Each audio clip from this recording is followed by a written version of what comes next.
কি অবস্থা দেখো, এটা কি বুঝতে পারলে কি এটা দেখে? মনে পড়ে আমাদের অভিষেকদার এবি ডিজিটাল যোদ্ধা কপি করে ঝেড়ে দিয়েছে, বুঝলে? এবার মা কাকিমা কাকুদের বুঝতে পারছো কি বলেছি?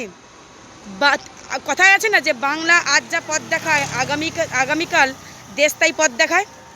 আর আমি বলছি আজ যা তৃণমূল কংগ্রেস করে ঠিক তার পরের দিন বিজেপি তাই দেখে করে, বুঝতে পেরেছ? আমাদের অভিষেক বন্দ্যোপাধ্যায় নন্দীগ্রামে সেবাশ্রয় করলো, শিশির জেঠুর মেজো ছেলে এসে স্বাস্থ্য শিবির করলো, বুঝলে? আমাদের অভিষেকদা ফুচকা খেলো, শিশির জেঠুর মেজো ছেলে এসে ফুচকা খেলো। অভিষেকদার এবি ডিজিটাল যোদ্ধা কিছুদিন আগে আপনারা দেখেছি লঞ্চ করেছিল, তো মানে কি বলবো, সব কিছু দেখেই কপি করছে, বুঝতে পেরেছো? তারা আবার জনসভায় জনভরা মঞ্চে দাঁড়িয়ে দাঁড়িয়ে ডায়লগ মারে, আমরা মানুষের জন্য এই করব। যারা আজ পর্যন্ত সৎ সাহস দেখাতে পারলো না মানুষের জন্য কি করেছে, বুঝলেন?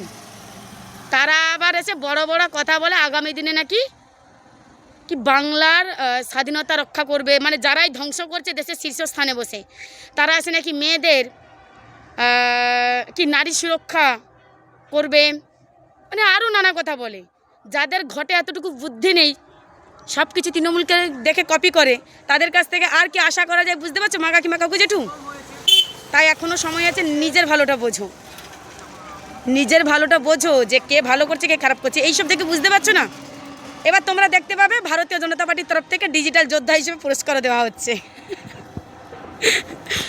এই জন্য আমি বলি, বুঝলে, যে মানুষ চিনতে শেখো, বিজেপিকে ভোট দিও না।